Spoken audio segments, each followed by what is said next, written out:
hatimu, kita mau fokuskan tubuh jiwa roh kita untuk menyembah Tuhan siang ini.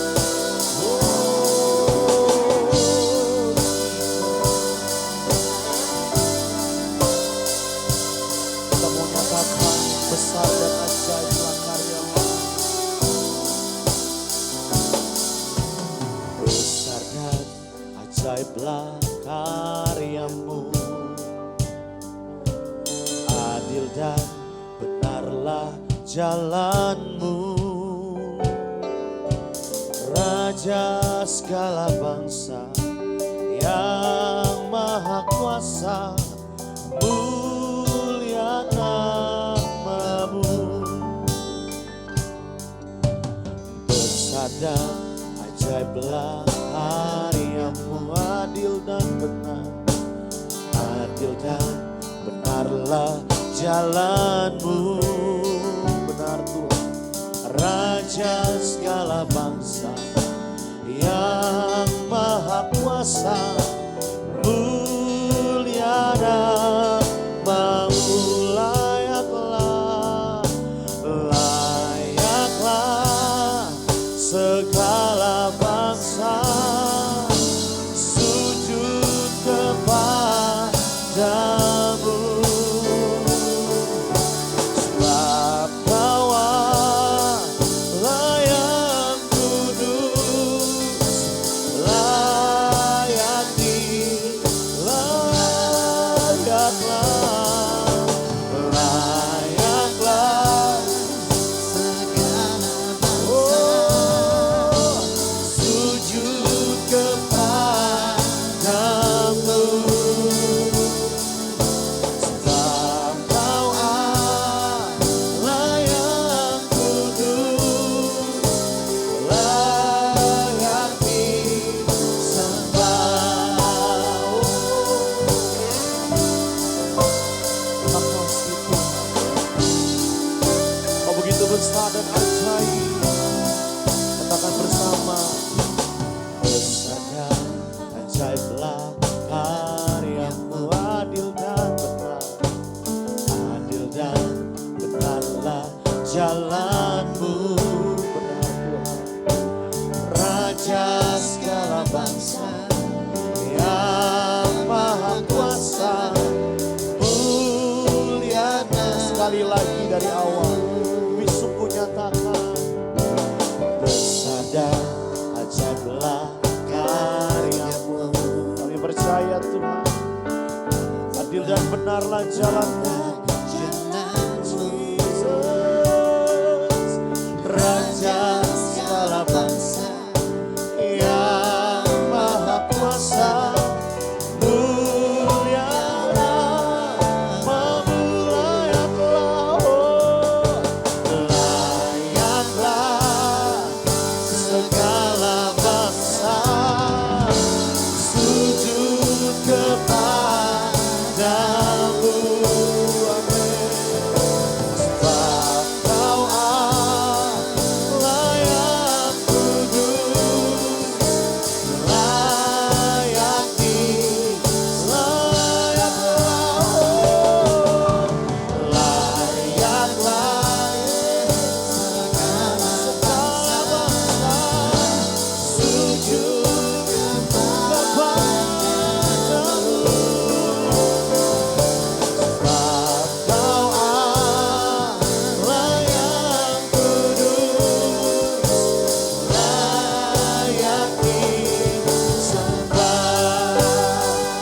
Oh, terima kasih Tuhan, Engkau yang layak disembah. Biar setiap mulut kami, hati kami memuji memuliakan-Mu. Oh Jesus, haleluya.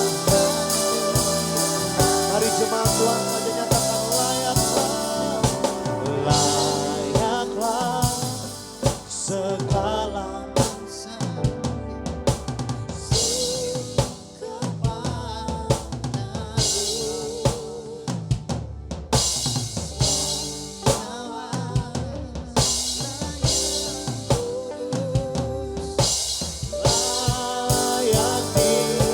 Mari sama jemaat Bangkit berdiri, lebih lagi nyatakan agukannya. Oh, Jesus. Layaklah segala bangsa sujud kepadamu. Sebab Kau Allah yang kudus, layak disembah Kau Allah.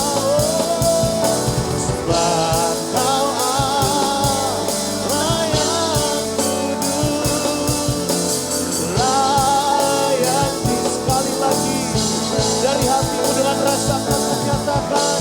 Sebab Kau Allah yang kudus, layak disembah.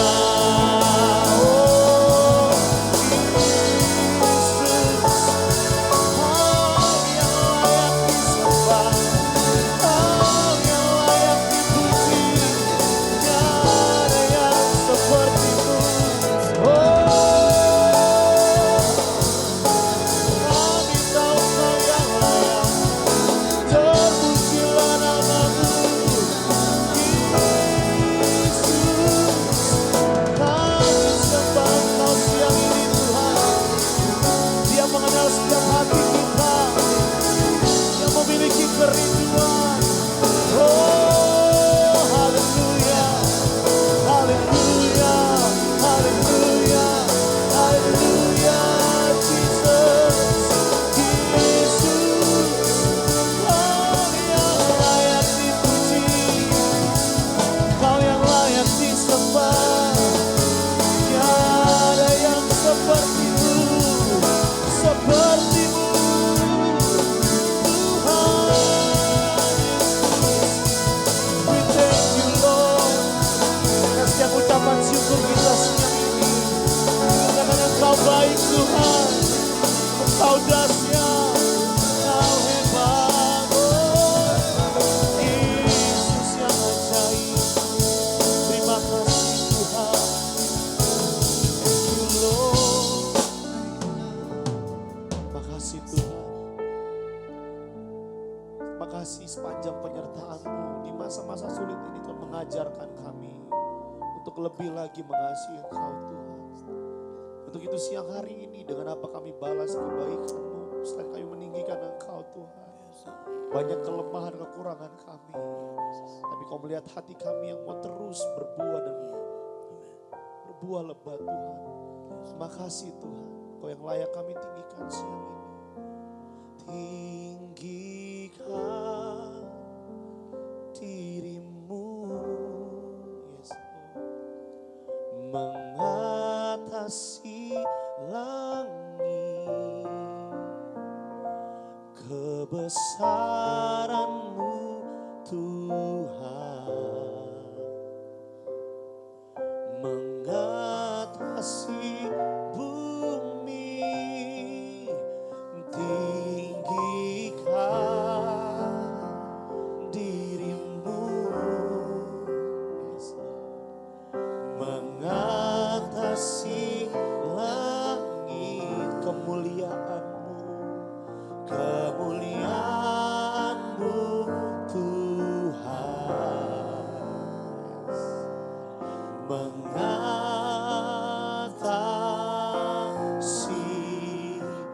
bumi. Jemaat Tuhan, ekspresikan kebaikan Tuhan. Angkat tanganmu, katakan tinggikan, tinggikan, yes, dirimu. Benar Tuhan, mengatasi langit. Kebesaran Tuhan, mengatasi bumi.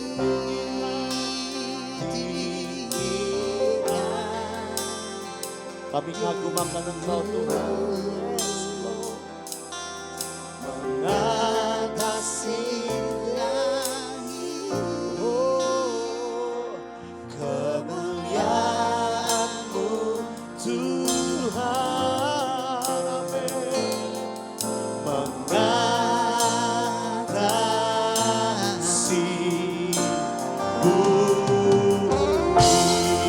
Mari nyatakan, oh tinggikan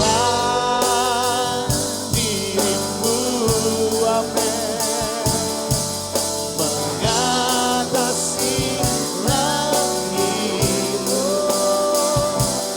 kebesaranmu Tuhan, mengatasi bumi, oh tinggikan dirimu, mengatasi kemuliaan-kemuliaan-Mu, kebesaran-Mu Tuhan, kebesaran-Mu. Lagi katakan, kedahsyatan-Mu Tuhan, kedahsyatan-Mu Tuhan, mengatasi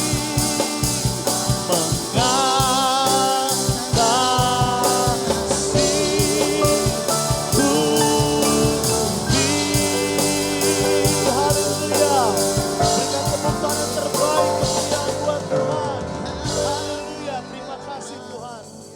Nah baik, yang pertama dulu, hal pertama kita akan berbicara arti rendah hati. Tentunya definisi menurut Alkitab Bapak Ibu, kita akan lihat di dalam Filipi 2 ayat yang ketiga.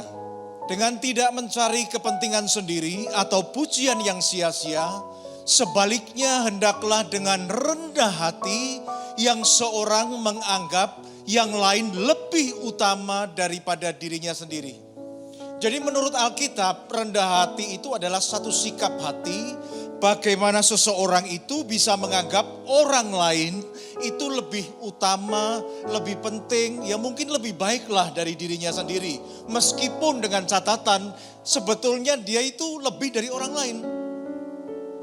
Dia lebih utama dari orang lain, dia lebih baik dari orang lain, tapi dia sudah punya satu sikap hati yang bagus. Dia menganggap orang lain yang lebih utama dan pokoknya lebih daripada dia itu sendiri. Nah rendah hati ini jangan lupa saudara, ini sangat penting karena ini adalah satu dari karakter Kristus. Nah kalau di Mega Project ini, Mega Project yang pertama hari Minggu tuh, rendah hati itu seperti itu. Makanya di dalam Matius 11 ayat 29 coba tolong ditayangkan. Pikulah kuk yang kupasang dan belajarlah padaku, karena aku lemah lembut dan rendah hati. Dan jiwamu akan mendapat ketenangan. Nah ini penting, ini harus menjadi sifat kita juga Bapak Ibu. Sebagai orang Kristen dan apalagi kita berjemaat di BES yang memang salah satu pilarnya adalah Mega Project Karakter Kristus. Nah ini definisi rendah hati secara Alkitabiah. Nah hal yang berikutnya kita sekarang akan lihat nih, lawannya rendah hati itu apa? Tinggi hati. Apa arti tinggi hati? Ya dibalik aja saudara. Kalau rendah hati berarti menganggap orang lain lebih utama dari dirinya. Kalau tinggi hati menganggap diri kita lebih utama dari orang lain. Seringkali kita kan beranggapan kita lebih kaya, lebih talent dari orang lain, lebih baik dari orang lain, bahkan lebih benar dari orang lain saudara. Pokoknya lebih saudara. Nah itulah definisi dari tinggi hati. Penyebabnya adalah, nah ini saudara mesti ngerti nih, penyebabnya tinggi hati mesti ngerti nih. Orang bisa tinggi hati karena dia sering melihat keluar. Apa artinya melihat keluar? Dia sering mengamati kesalahan orang lain. Orang suka melihat keluar itu suka mencari kelemahan orang lain. Melihat kekurangan orang lain. Nah ini akhirnya membuat dia membanding-bandingkan. Waduh, ternyata benar gua. Ternyata lebih baik gua. Ternyata lebih ini. Awalnya dari apa? Suka melihat keluar. Melihat kehidupan orang lain, melihat kekurangan, kesalahan. Pokoknya masa lalu orang lain dia mulai selidikin, pelajarin.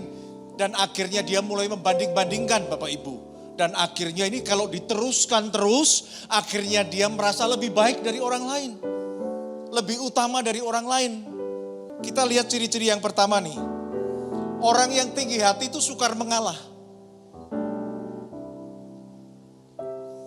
Kenapa di dalam keluarga, di dalam rumah tangga, kadang itu terjadi pertengkaran yang awalnya sepele tapi dampaknya akhirnya sampai kepada perceraian. Masalah kecil jadi besar. Karena apa? Salah satu sukar mengalah. Kadang kita berpikir begini, kenapa sih Pak kok orang sukar mengalah? Ya itu tadi, karena tinggi hati. Dia merasa dia lebih benar dari pasangannya. Dia merasa dia lebih baik dari pasangannya. Akhirnya apa? Nggak bisa mengalah. Kamu kan yang salah, kamu yang kurang. Nggak bisa, akhirnya nggak bisa mengalah. Nah hari ini kalau kita kadang di dalam keluarga, kita terlibat konflik seperti ini, mungkin dengan anak, dengan mertua, dengan pasangan. Ingat, sore hari ini kita sudah dengar. Kalau kita sukar mengalah, itu adalah salah satu ciri bahwa saudara dan saya, kita adalah tinggi hati. Ciri-ciri yang selanjutnya, suka kritik. Nah ini banyak nih pasti nih. Suka kritik. Orang yang suka kritik, kan tadi saya ngomong, suka melihat kekurangan orang lain.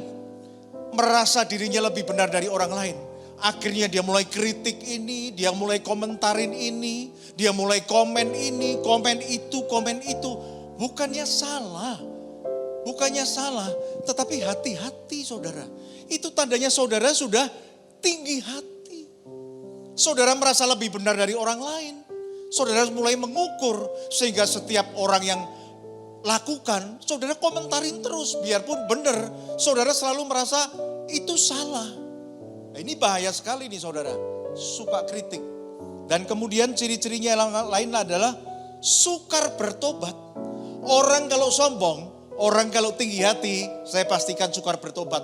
Kok bisa Pak? Bisa. Karena setiap dia dengar firman Tuhan, dia akan ngomong begini, oh itu bukan untuk saya, itu untuk dia. Karena dia merasa benar loh saudara. Karena dia melihat orang lain yang perlu bertobat dulu. Ya itu dari tadi awalnya suka melihat keluar, melihat kehidupan orang lain, akhirnya membandingkan, akhirnya merasa dirinya lebih benar dari orang lain, merasa orang lain selalu perlu berdosa, yang berdosa itu orang lain. Sehingga ketika dia ditegur untuk bertobat, dia merasa kenapa saya kan benar. Yang perlu bertobat Pak Pendeta, dia dulu. Jadi firman ini untuk dia. Atau saudara pernah nggak suatu hari saudara dengar firman Tuhan, saudara merasa firman itu nggak cocok untuk saudara. Cocoknya untuk orang lain. Ya itu, saudara sombong, kita sombong. Kita merasa benar, kita merasa nggak usah bertobat, apa aja yang perlu bertobat? Dia dulu dong Pak Pendeta, dia yang perlu bertobat. Nah akhirnya itu tadi saya ngomong, kita akan susah sekali untuk bertobat ketika mendengar firman Tuhan. Dan saudara, yang paling bahaya orang kalau tinggi hati, saudara lihat ciri-cirinya. Dia sukar untuk melayani orang lain. Kok bisa Pak? Bisa. Karena dia menganggap dia lebih dari orang lain. Dia yang harus melayani saya. Kenapa saya mesti melayani dia? Saya lebih kaya, kedudukan saya lebih baik. Untuk apa saya melayani dia? Akhirnya saudara mencoba terus untuk melayani orang, tapi saudara gak pernah bisa melayani orang dengan baik. Orang malah kepahitan dengan saudara.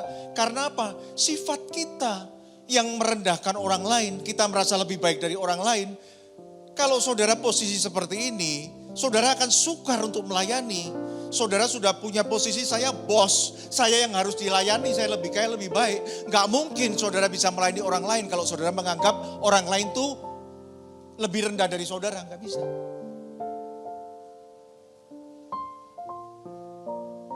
Tahu nggak Bapak Ibu? Tuhan Yesus itu kalau nggak rendah hati, dia nggak bisa mati untuk kita loh di kayu salib loh. Yuk kita lihat sama-sama. Di dalam Filipi 2 ayat yang ketiga, kita akan baca ayat sampai ayat yang ke-8.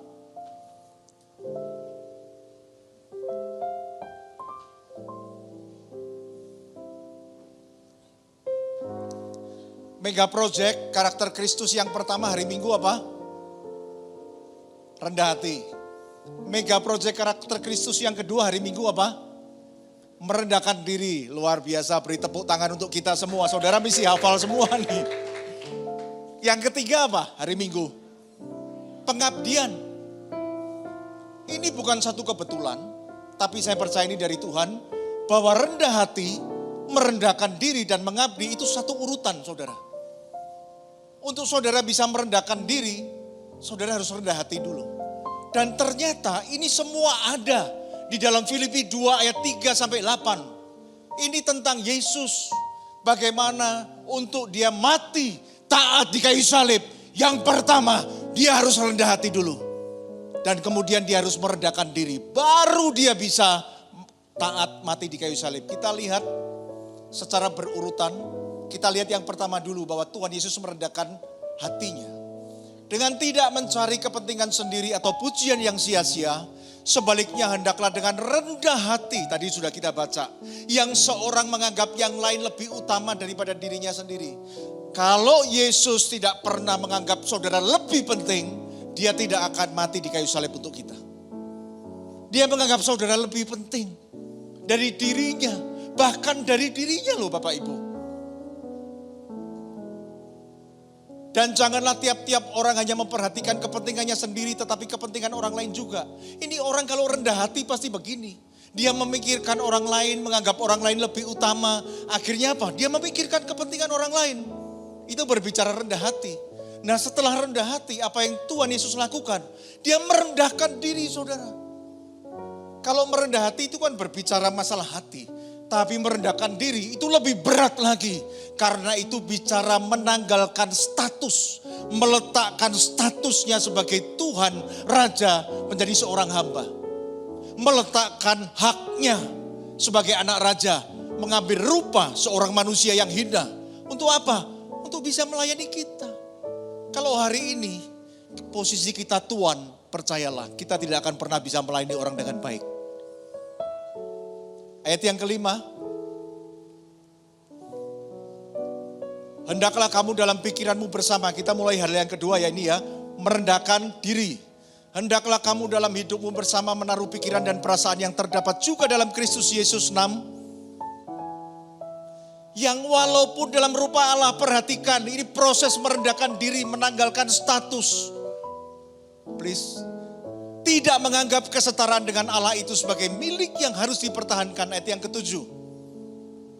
Melainkan telah mengosongkan dirinya sendiri dan mengambil rupa seorang hamba dan menjadi sama dengan manusia supaya bisa melayani saudara dan saya. Berikan tepuk tangan dulu buat Tuhan. Merendahkan hati baru bisa merendahkan diri. Sudah memposisikan diri sebagai kacung, sebagai hamba. Dan baru dia bisa mati dan taat untuk kita di kayu salib. Karena seorang tuan, seorang raja tidak bisa mati untuk orang lain. Tapi seorang hamba dia bisa mati untuk orang lain. Kita lihat ayat yang ke-8. Dan dalam keadaan sebagai manusia, ia telah merendahkan dirinya dan taat sampai mati. Bahkan mati di kayu salib. Gak gampang Bapak Ibu, gak gampang. Kalau hari ini kita gak rendah hati, kita gak bisa merendahkan diri, dan kita tidak akan bisa melayani sesama kita dengan baik. Apalagi mati berkorban untuk orang lain, gak bisa. Nah itu ciri-cirinya Bapak Ibu.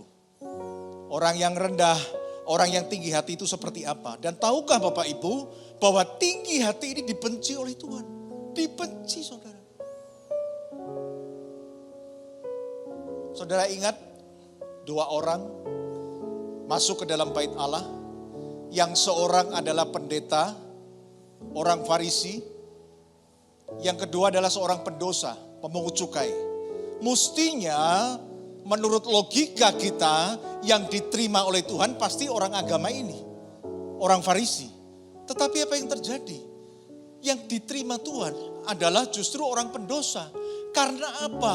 Karena orang Farisi ini datang ke Tuhan dengan sikap tinggi hati. Makanya Bapak Ibu saya ngomong ini bahaya. Tinggi hati itu bahaya. Efeknya kita akan ditolak oleh Tuhan. Nanti baca. Gak usah dibuka firmannya di dalam kitab Lukas ya. Lukas 18 ayat 9 tidak usah dibuka karena terlalu panjang. Saudara akan melihat nanti bahwa orang Farisi ini yang meninggikan dirinya akhirnya direndahkan oleh Tuhan. Dan orang pemungut cukai ini yang merendahkan dirinya akhirnya ditinggikan oleh Tuhan. Dan saudara nanti benar-benar lihat tuh bagaimana si Farisi, si tinggi hati itu di depan Tuhan loh saudara. Dia ngomong begini nih, Tuhan, aku bukan seperti pemungut cukai ini. Aku berpuasa 2 kali seminggu. Aku tidak mencuri, tidak membunuh, tidak berdosa. Dia sedang membandingkan hidupnya dengan orang lain seperti yang tadi saya ngomong. Orang tinggi hati suka melihat keluar, suka melihat kesalahan orang lain, kekurangan orang lain. Dan itu dibawa bahkan sampai dia menghadap Tuhan. Makanya ditolak. Dan itu kan juga kita alami. Kalau kita tetap gak hati-hati. Kita sebagai hamba Tuhan, kita tinggi hati, datang kepada Tuhan dengan sikap hati seperti itu, kita akan direndahkan oleh Tuhan. Terakhir nih, saudara, solusinya. Solusi gimana sih Pak untuk kita bisa menjadi rendah hati? Kalau tadi orang, saudara ingat ya, orang bisa tinggi hati karena suka melihat keluar, suka mengamati orang lain. Maka kalau kita mau rendah hati, dibalik aja. Lihat ke dalam. Jangan lihat keluar. Jangan lihat hidup orang lain, lihat hidup kita sendiri. Nanti kita akan bisa menjadi rendah hati. Kok bisa Pak? Pelan-pelan kita lihat dulu di dalam Matius 7 ayat yang ketiga dulu. Mengapa engkau melihat selumbar di mata saudaramu? Melihat keluar.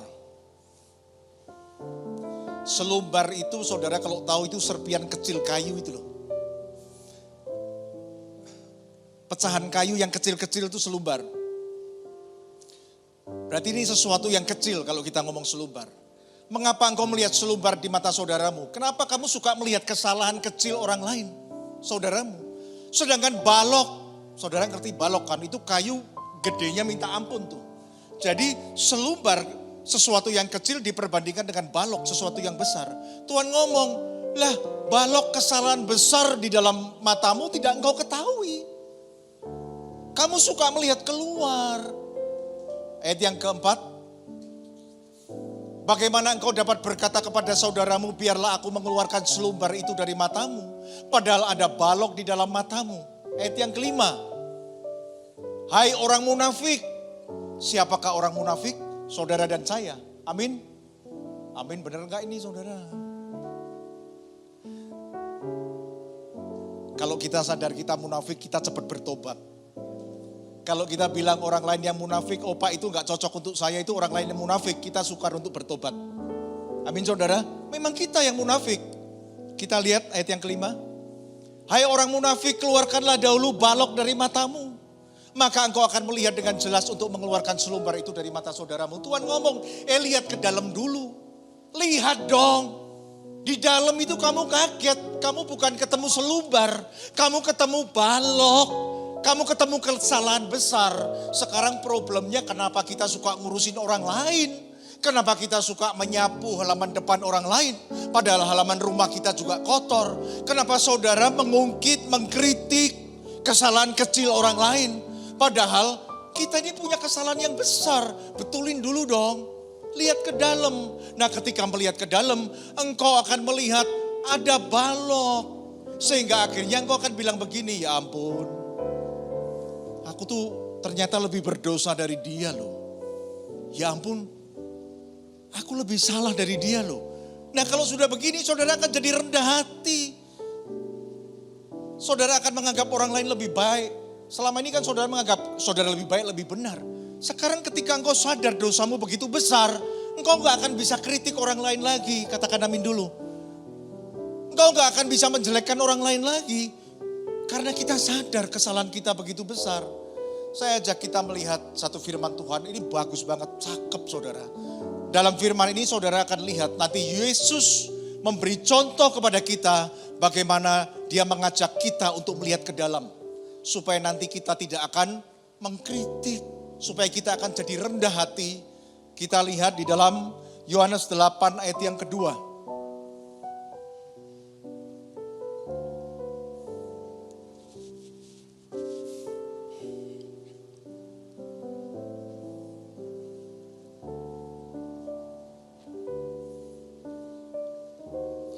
Pagi-pagi benar ia berada lagi di bait Allah. Dan seluruh rakyat datang kepadanya, ia duduk dan mengajar mereka. Next. Maka ahli-ahli Taurat dan orang-orang Farisi membawa kepadanya seorang perempuan yang kedapatan berzina. 4. Mereka menempatkan perempuan itu di tengah-tengah lalu berkata kepada Yesus, Rabi, perempuan ini tertangkap basah ketika ia sedang berbuat zina. Perhatikan.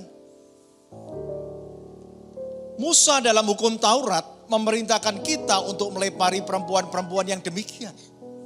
Apakah pendapatmu tentang hal ini? Kita stop dulu di sini. Perhatikan.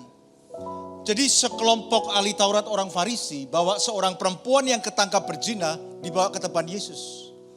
Rabi, perempuan ini sedang ketangkap basah berzina. Ini adalah proses bagaimana orang Farisi dan ahli Taurat melihat keluar kesalahan dari perempuan yang berzina ini. Kita lihat selanjutnya.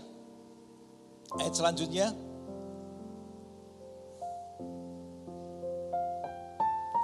Mereka mengatakan hal itu untuk mencobai dia supaya mereka memperoleh sesuatu untuk menyalahkannya. Tetapi Yesus membungkuk lalu menulis dengan jarinya di tanah. Ayat yang ke-7. Dan ketika mereka terus-menerus bertanya kepadanya, ia pun bangkit berdiri lalu berkata kepada mereka. Ngajak orang-orang ahli Taurat dan orang Farisi itu untuk melihat ke dalam. Perhatikan. Barang siapa di antara kamu tidak berdosa, diajak nih. Lu lihat dong diri lu sendiri dulu. Barang siapa tidak berdosa, ini mereka Yesus mengajak ahli Taurat dan orang Farisi untuk melihat ke dalam diri mereka sendiri. Barang siapa di antara kamu tidak berdosa, hendaklah ia yang pertama melemparkan batu kepada perempuan itu. Kamu kan ngomong ini berdosa perempuan ini, pantas dihukum mati rajam toh. Ya enggak apa-apa. Tapi sekarang begini, kamu lihat dulu ke dalam diri kalian semua. Siapa di antara kalian yang tidak berdosa, lempar batu pertama. Kita lihat ayat selanjutnya. Lalu ia membungkuk pula dan menulis di tanah. 9. Tetapi setelah mereka mendengar perkataan itu, kan mulai itu melihat ke dalam tuh. Akhirnya mereka ketemu. Buset. Kemarin gue habis ngintip cewek mandi. Waduh, gue berdosa juga nih. Waduh, kemarin gue habis bohongin orang nih. Aduh. Sama juga nih dengan perempuan ini. Bedanya dia ketangkap berzina, gue nipu orang. Yang satu lagi mikir lagi. Aduh, kemarin habis gamparin istri nih. Waduh. Yang satu lagi, waduh kemarin habis ngomel-ngomel ya, habis nyuri nih. Akhirnya semua orang melihat ke dalam dirinya mereka sendiri. Loh. Ayatnya tolong ditampilkan terus. Oh ini. Pergilah mereka seorang demi seorang mulai dari yang tertua. Ada yang lempar batu enggak? Akhirnya tinggallah Yesus seorang diri dengan perempuan itu yang tetap di tempatnya. Kenapa enggak ada yang lempar batu? Semuanya setelah melihat ke dalam, mereka sadar meskipun enggak berzina, tapi mereka juga pendosa. Akhirnya mereka sadar hidup mereka juga gak lebih baik daripada perempuan ini. Makanya akhirnya semuanya pulang. Dimulai dari yang paling tua. Logis karena yang paling tua kan paling banyak dosanya ya Pak Tanto ya.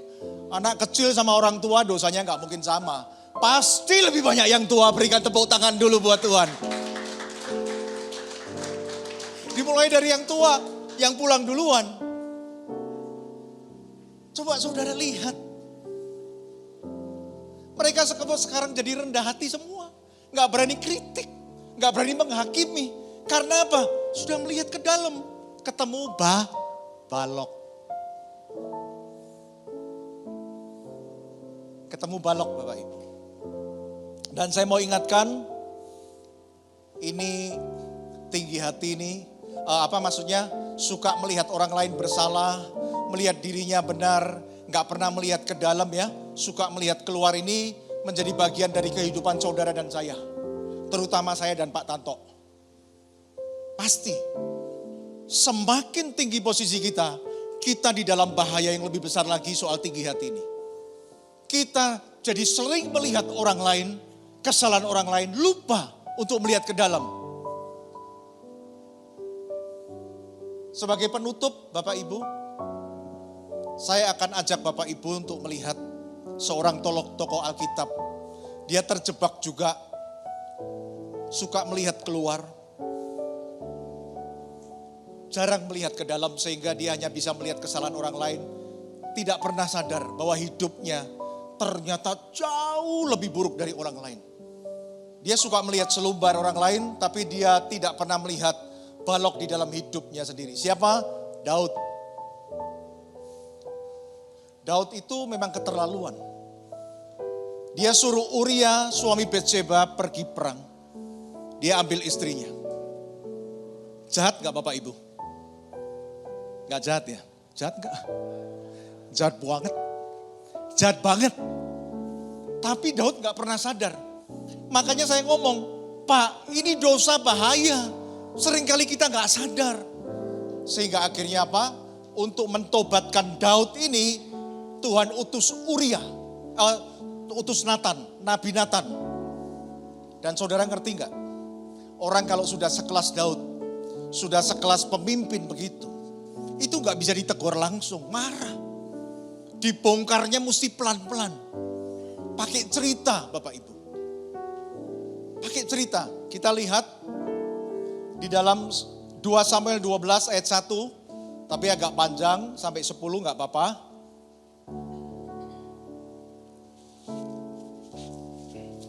Kita akan lihat. Petugas LCD kalau bisa tolong perpindahan ayat ikutin aba-aba saya ya. Kita lihat ayat yang ke-1 dulu. Nah, setelah peristiwa Uria terbunuh, Batseba diambil sebagai istrinya, Tuhan mengutus Nathan kepada Daud. Gak ditegur langsung loh. Karena orang seperti ini biasanya kalau orang sudah pemimpin, sudah tokoh gitu, ditegurnya susah saudara. Mesti dibongkar kesalahannya pakai cerita.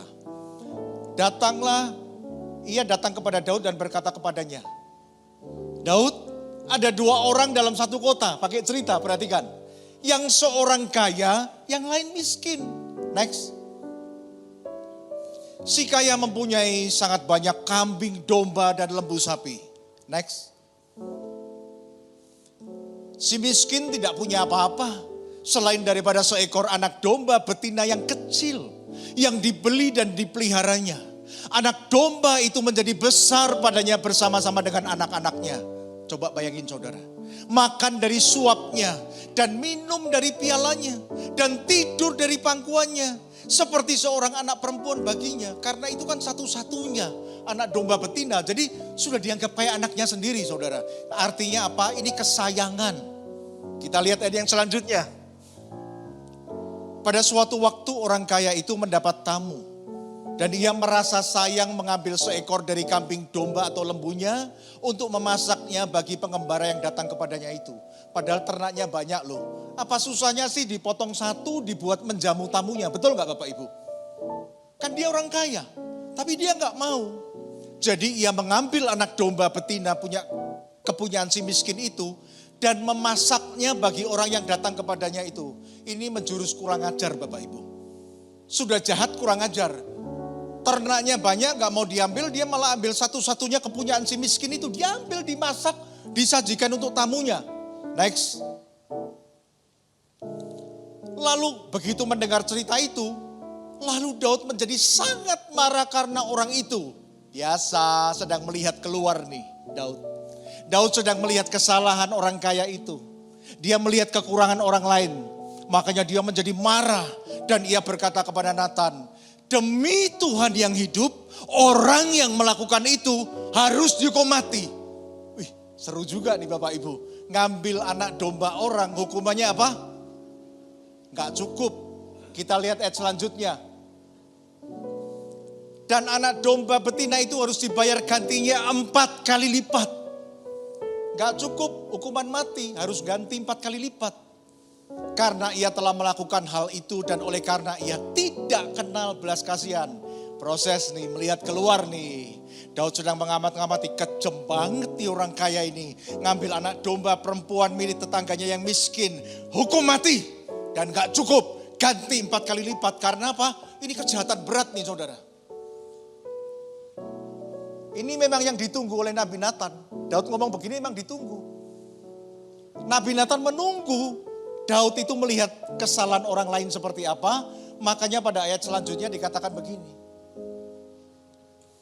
Kemudian berkatalah Natan kepada Daud, engkaulah orang itu Daud. Beginilah firman Tuhan Allah Israel. Akulah yang mengurapi engkau menjadi raja atas Israel dan akulah yang melepaskan engkau dari tangan Saul. Next 8. Telah kuberikan isi rumah tuanmu kepadamu dan istri-istri tuanmu ke dalam pangkuanmu. Aku telah memberikan kepadamu kaum Israel dan Yehuda. Dan seandainya itu belum cukup, tentu kutambah lagi ini dan itu kepadamu. Ayat 9. Mengapa engkau menghina Tuhan dengan melakukan apa yang jahat di matanya? Uria orang Het itu kau biarkan ditewaskan dengan pedang. Istrinya kau ambil menjadi istrimu dan dia sendiri telah kau biarkan dibunuh oleh pedang Bani Amon. Ayat yang ke-10. Oleh sebab itu pedang tidak akan menyingkir dari keturunanmu dan sampai selamanya. Karena engkau telah menghina aku dan mengambil istri Uria orang Het itu untuk menjadi istrimu. Daud bisa melihat bahwa mengambil anak domba orang lain hukumannya mati dan mengganti 4 kali lipat.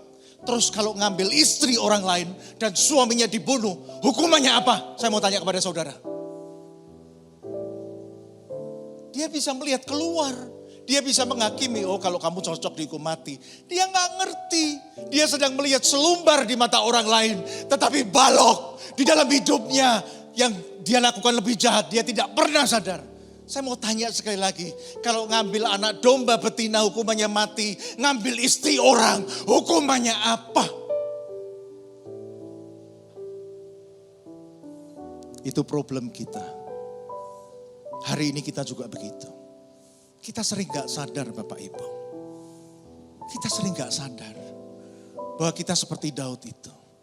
Bisa melihat kesalahan orang, gak bisa melihat kesalahan besar dalam hidup kita. Sore hari ini Tuhan sudah berbicara kepada kita dengan satu tema rendah hati. Hari ini saudara sudah mengerti rendah hati itu adalah suatu sikap.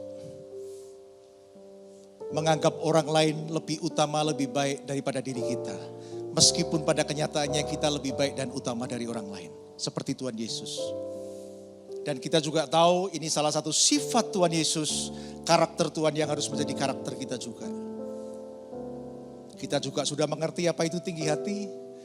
Kebalikannya, menganggap kita lebih utama dari orang lain. Dan penyebabnya adalah karena kita suka melihat keluar. Mengamati kesalahan orang, kekurangan orang. Kelemahan orang, masa lalu orang. Dan ciri-ciri orang tinggi hati kita sudah ngerti. Sukar bertobat, sukar mengalah. Amin saudara. Sukar mengampuni, gak bisa. Karena dia beranggapan selalu dia yang benar, jadi gak bisa. Suka kritik. Pasti adalah di antara kita pada hari ini. Bahkan itu mungkin kita semua juga, saya juga. Suka kritik. Loh orang lain memang salah, tapi maksudnya apa kita gak ada salah. Kenapa yang kita kritik orang lain? Kenapa gak mendingan kita kritik diri kita sendiri? Betul gak? Kenapa kita suka melihat kesalahan kecil orang lain? Baloknya gak pernah kita lihat, gak boleh. Dan akhirnya saudara mengerti, tinggi hati ini risikonya apa? Dibenci Tuhan. Saudara datang kepada Tuhan, datang ke gereja dengan sikap hati seperti orang Farisi masuk bait Allah.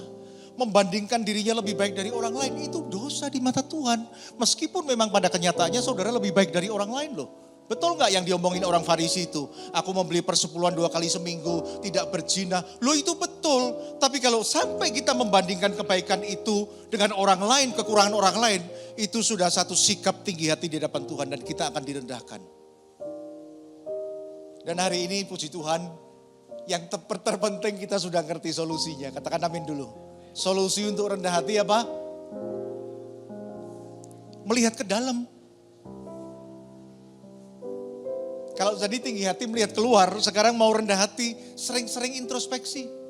Sering melihat ke dalam, engkau akan kaget. Engkau gak akan ketemu selumbar, saudara akan ketemu balok. Saudara akan ketemu kesalahan kita yang lebih besar daripada orang lain. Dan maksud saya, itu yang mesti buru-buru kita beresin. Firman Tuhan ini menegur kita, memberkati kita, dan mengingatkan kita, ini problem kita bareng-bareng. Sombong itu program kita bareng-bareng. Yuk sama-sama kita belajar untuk kita menjadi rendah hati. Supaya apa? Nanti kita juga maksimal untuk bisa melayani orang lain. Amin, mari kita berdoa. Tuhan, kami mengucap syukur Tuhan untuk firman yang sudah kami dengar. Dan kiranya Tuhan memberi kami kekuatan untuk melakukannya. Kami berdoa untuk semua gereja yang ada di seluruh dunia. Bagi para hamba Tuhan sampai kepada semua jemaatnya. Kiranya Tuhan memberkati mereka semua. Supaya mereka menjadi berkat dan berdampak. Sehingga gereja di seluruh dunia dipenuhi oleh jemaat yang mencari Tuhan dengan tulus dan takut. Buat semua hamba Tuhan dan gereja bersatu. Rukun dan tidak terpecah-pecah. Supaya dunia percaya Yesus adalah Tuhan bagi kemuliaan Allah Bapa. Demikian juga untuk gereja di mana kami Engkau percayakan untuk menggembalakannya. Yaitu gereja Blessing in the Spirit. Tuhan, kami juga berdoa untuk setiap persembahan dari jemaat. Kiranya Tuhan menerima dan membalas berlipat-lipat. Biar persembahan ini berkenan kepadamu sebagaimana persembahan Habel. Tuhan beri kemurahan, balaslah kebaikan dan kerelaan hati jemaat. Jaga dan lindungi mereka, serta pelihara mereka beserta keluarga, pekerjaan dan kesehatan mereka. Mari saudara kita dekapkan tangan kita di dada. Firman Tuhan berkata, jagalah hatimu dengan segala kewaspadaan karena dari situlah terpancar kehidupan. Jemaat yang dikasihi Tuhan, jadilah berkat dan terimalah berkat rahmat anugerah dari Allah Bapa di surga. Di dalam putra tunggalnya Yesus Kristus yang telah mati bagi dosa kita dan bangkit pada hari ketiga. Sehingga kita menyembah Tuhan Allah yang hidup dan iman kita bukan kepada Tuhan yang mati. Dan dia naik ke surga untuk menyediakan rumah bagi kita. Sehingga kita punya pengharapan yang pasti.